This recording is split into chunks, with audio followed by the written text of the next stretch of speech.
What's up, guys? It is Corey from SuperKamiGuru9000, and welcome to my review of Bleach, Chapter 518. And you know what? It looks like Kubo has finally put a little bit of faith in the syringe and injected it into my sides, because this week's chapter of Bleach was really interesting. Because you know what? The Fullbringers are frigging back. That's right, those characters that were in the arc right before this one. An arc that I never really cared for and didn't really, enjoy at all. But the fact that they're bringing these characters back into this arc and including them actually makes it seem a little more important and a little more interesting. But before we even talk about those Fullbringer guys, let's talk about some of the bookends that happened in this week's chapter. The beginning, we actually get to see the confirmation and who is talking to all those characters at the end, and I thought it was going to be Urahara. And guess what? It's Urahara. That's who it is. I figured that's who it was because he was acting all goofy and shit, and that's pretty much what Urahara does. He's just there to make sure that everybody's okay and to let everybody else know we're fine, Inoue's fine, Chad's cool, everything's great. What is interesting to note, however, is that in this scene there is one mystery character they just do not want to reveal to us, and this is driving me insane because I swear to God I was looking at 2 panels for like 10 minutes straight trying to figure out who is this, and I really couldn't figure anything out. And it's obviously someone who has a past with Ichigo, and this person is really like pissed off. But, a lot of people are saying maybe it's Grimmjow, maybe it's Ichigo's dad. You know what, I really have no idea. Although I am leaning a little bit more towards Grimmjow because he kind of has that rivalry thing going with Ichigo, and they never really got to finish their whole confrontation. So that would be interesting to see.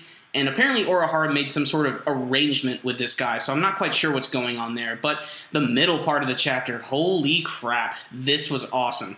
Like I said, we get introduced to the Fullbringer characters again. However, Ichigo doesn't even see them. We can see that him and the Zero Division are getting ready to go to see the Spirit King and the Spirit Palace, and the only way they can get there is they have to be launched in that giant pillar. And who's going to launch them but Kukaku? And if you don't know who Kukaku is, you're going to notice immediately because she's hot as freaking shit, and she's from the first arc of the series. And she's kind of a goofy character. She always has been. She's the sister of Ganju, who also returns in this chapter. And she launches Ichigo and the Zero Division all the way to the Spirit Palace. But right after they leave, that's when we can see that Ganju is actually training with Tsukishima, Ginjo, and if you can believe it or not, Giriko, the guy who was cut in half. I want to repeat that. Cut in half by Kenpachi. We're talking right down the middle. This guy's fine. He's walking around. But this is Bleach. We can see that when people get hurt, they seem to heal from just about anything. So I'm not really too shocked by this. What is cool is we're actually going to see these Fullbringer guys, and they're going to have an important role to play in this final arc of the series. Before I get into what I think, there was one really small panel at the end. Well, actually, it wasn't small at all. It was huge. It was massive. It was the Spirit Palace, and it's the first look that we've ever seen of it. And in typical Bleach fashion, everything is white and very pristine looking, and I guess this makes sense because essentially this is the Palace of God. So I don't know what they're going to do from here, but it looks like it's going to be really cool. This chapter really changed my thoughts about the Fullbring arc a little bit more. It may have some more importance that I didn't realize, and that's what I like a lot about these shonen manga series. They can change things in the past when something new comes up.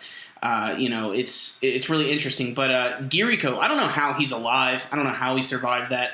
We've seen, Byakuya should have been dead. A few other characters should have been dead.